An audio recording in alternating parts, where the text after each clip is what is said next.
Habang namimigay ng regalo sa Malacanang, isang mensahe naman ang binitawan ni VP Sara sa isang live stream habang nasa The Hague, Netherlands. Aniya, isang malungkot na Pasko ang posibleng kaharapin ng mga Pilipino dahil sa umano'y talamak na korupsyon at pang-aabuso sa gobyerno.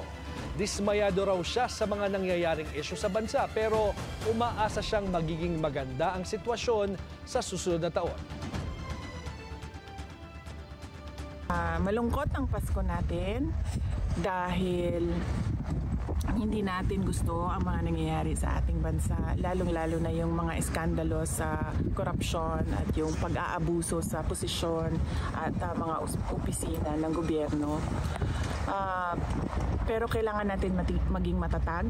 As Filipinos, we are known to be resilient. Kaya kailangan natin itawid itong Pasko na ito na merong pag-asa sa ating mga puso. At syempre ipagdasal natin yon na mas maganda ang ating taong 2026 sa kung ano man yung dinaanan natin ngayong 2025.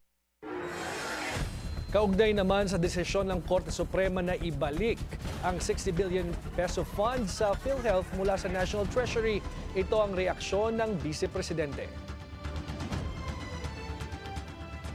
And then it should be returned. Rightly so, because dapat ang pera ng PhilHealth ay binabalik or nire-reinvest balik sa health programs ng ating bansa.